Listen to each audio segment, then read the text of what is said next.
Hey everyone, so we are diving into a new video on differential equations, and now we're really going to be looking at how do we actually solve these differential equations that we were setting up in the last section.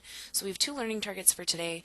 I can use anti-differentiation to find general solutions to differential equations, and the second one is I can determine the particular solution to a differential equation using a given initial value. So we're going to be doing two different types of things today, but they really kind of build off of one another. So before we can deal with solving a differential equation, let's talk about solving a normal equation, right? When we solve an equation, we're looking for a particular value of x that makes the equation true. So you guys have been solving stuff like this since, I don't know, pre-algebra, algebra, whatever. So 2x plus 4 equals 10. We know we have to use inverse operations to get the x by itself. So we can subtract 4 from both sides of the equation. We get 2x equals 6. And then we can divide both sides by 2, and we get x equals 3. If we take 3 and plug it into this original equation, it makes a true statement, right? We would get 10 equals 10. That's the goal of solving an equation. So it's a little different when we're solving a differential equation. We're not looking for one answer, one x value that makes the equation true. What we're actually looking for is the original equation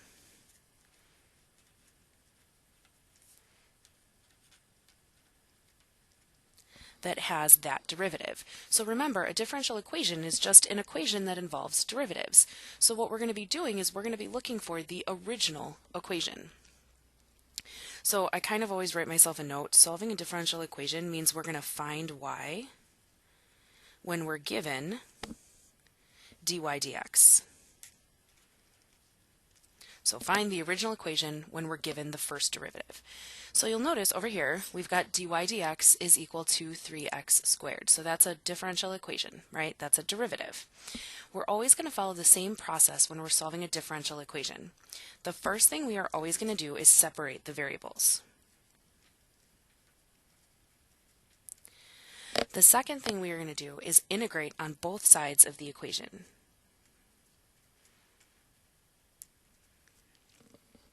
And then the last thing we have to remember, because we're doing an integral, we know that we are going to be writing plus c. But the important part here is I want you to emphasize it's only on one side. And I'll show you kind of what I mean as we go through this first example.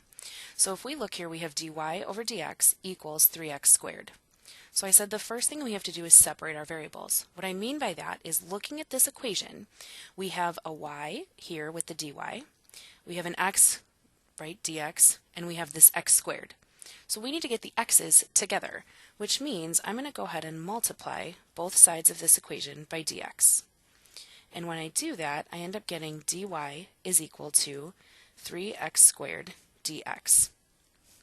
Now all of the y's and dy's are on one side, and all of the x's and dx's are on the other side. In this case, there's no other y's here. The only thing here is a dy, but that's okay. So step 2 is going to be to integrate on both sides of the equation. So we're going to draw an integral.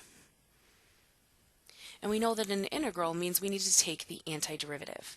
So this may look a little funny to you, just having a dy. Sometimes it helps to remind yourselves that it's 1 times dy. So if I take the antiderivative of this, I actually get y. And then equals, if I've got the integral of 3x squared dx, we know that the antiderivative there is x cubed. And then we're going to put a plus c at the end. We only have to put the plus c on one side because even if we put a plus c over here, eventually we would solve for y and it would end up just being one specific constant over here. So we don't have to worry about doing it on both sides. This right here is called a general solution.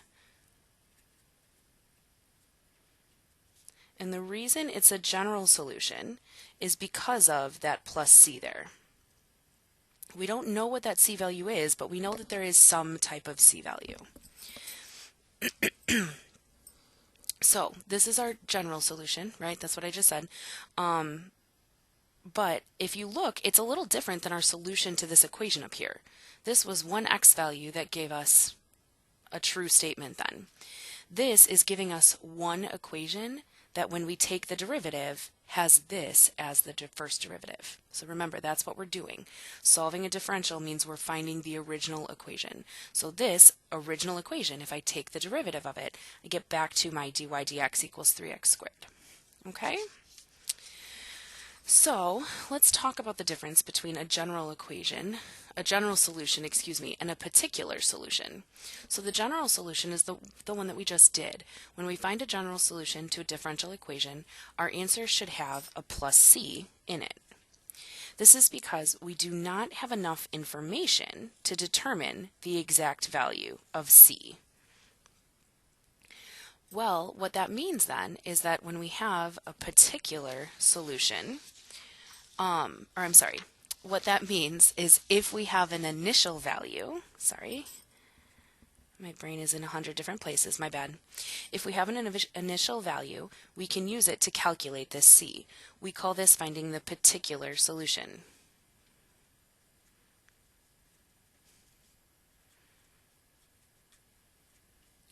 So that one that we just solved, this general solution here, there are technically an infinite number of solutions to this differential equation. We don't have enough information about the original equation in order to determine c. But here we have that differential equation and we're given this initial value, which means we can keep going and find that particular solution, the exact one that we were talking about originally. So we're going to go ahead and solve this again.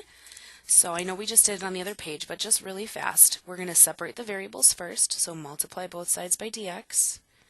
So we get dy is equal to 3x squared dx.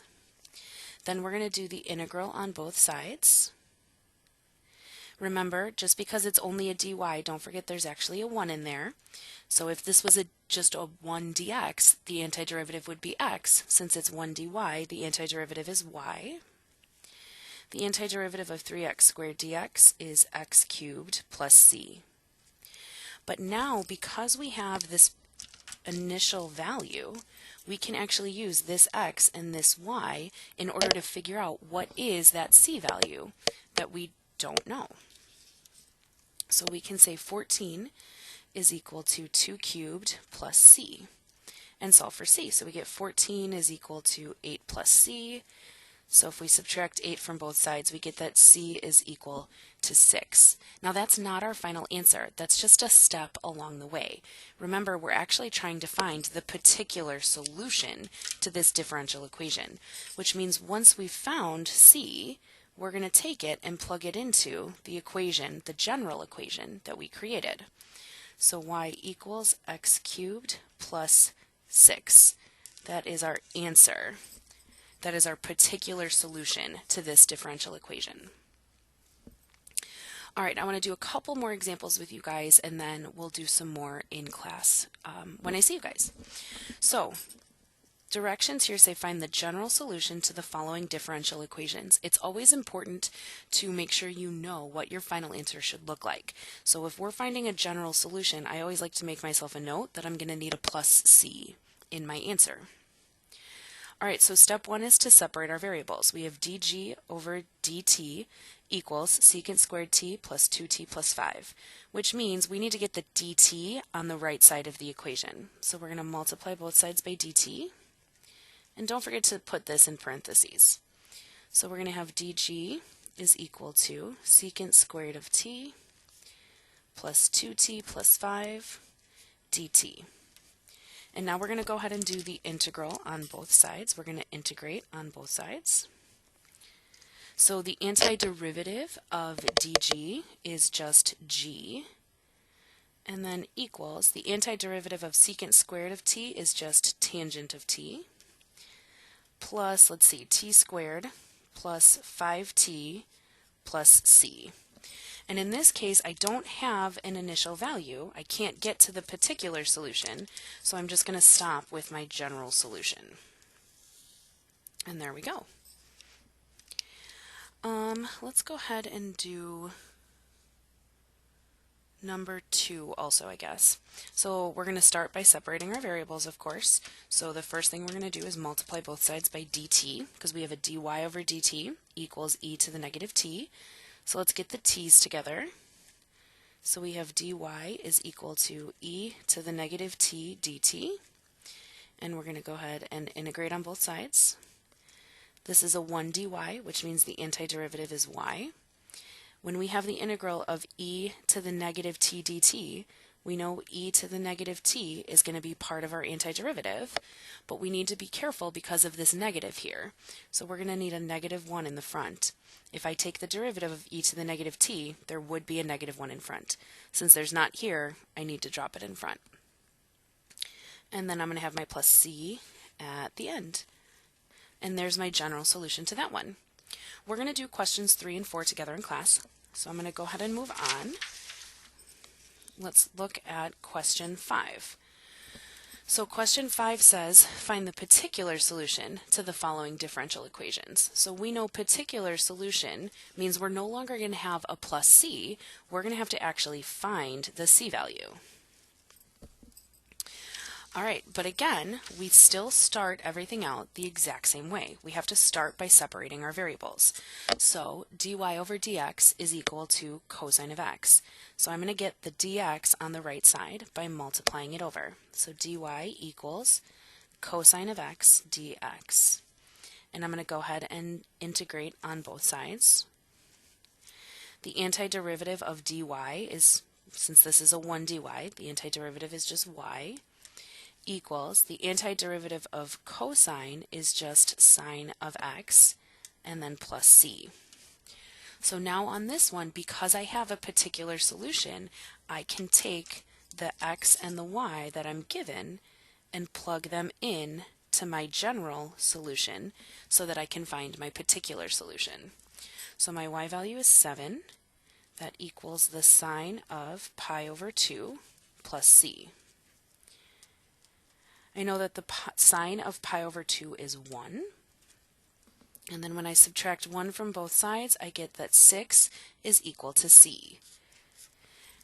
Remember, finding c is just part of this thing. We need to actually find the particular solution to the differential equation, which means remembering to take that plus c and plug it back into the general solution that we had.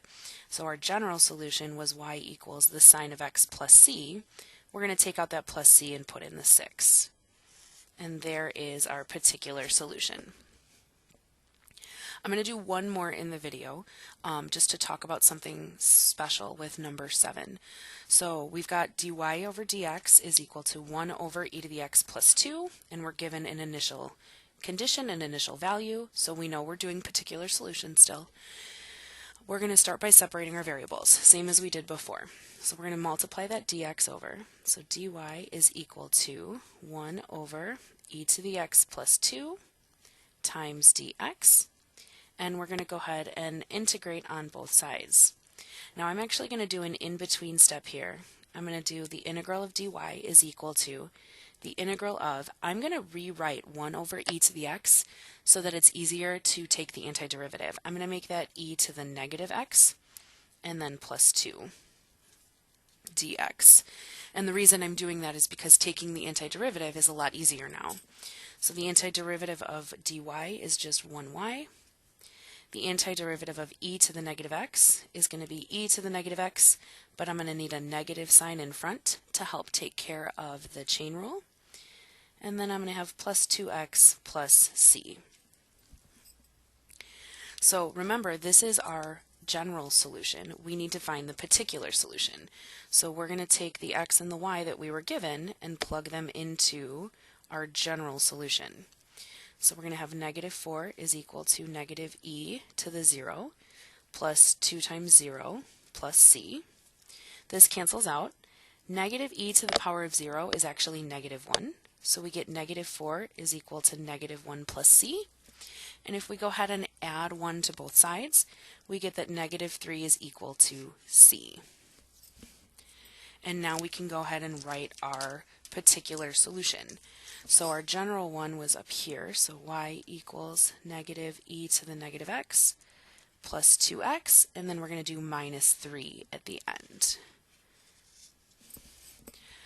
All right, hopefully you guys are doing all right with that and that you took your notes.